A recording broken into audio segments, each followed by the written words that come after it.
it's a question that we get on site checks all the time, is do we need extra parking facilities for our secondary residents?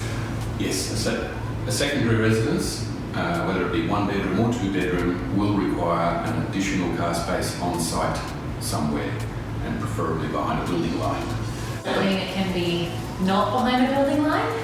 We've had cases where planning have allowed for that space to be behind an existing garage, where then a tandem parking space could be then treated as being ownership to the main residence, and then the third space in and out could be then the ability for that to be assigned to the secondary residence. One major issue for the secondary residence car space is the width, because in the future, if there was a requirement to make it disability compliant, it would need to have the ability to get a wheelchair off the roof of a car. Okay. Now, that requires a minimum width of a car space of 3.8 metres. And so what we've done in the past is allowed on the driveway space to be able to take it off, and then someone else would then, if they wanted to, put the car in the garage. Okay. So that is the only way in which the secondary residence car space can be compliant, is that it must have a 3.8 metre width space somewhere on the site. Keeping in mind, you've still got to maintain 2 car parking spaces for the main residence, one of which must be covered.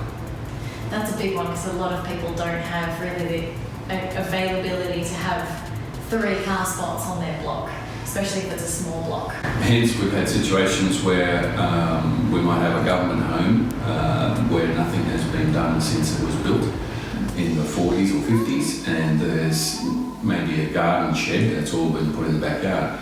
So we actually have to provide not just the space for the secondary residents, but a space for 3 car spaces to be able to park on site, preferably again behind the building line. So you can't park in the front between the house and the front property boundary line. Yes. That is the area where you can have a visitor car park, but you can't have a designated car space. Okay. Designated meaning that it is assigned to the residents or assigned to the secondary residents. So it has to be behind the building line. Yes, and so we've often had to put space in the backyard for a carport or secondary car space of that 3.8 metres. So the carport car space can be for the main residence, the 3.8 metre car space can be for the pod. That does not have to be covered, but it's more important to have the width so that it would comply.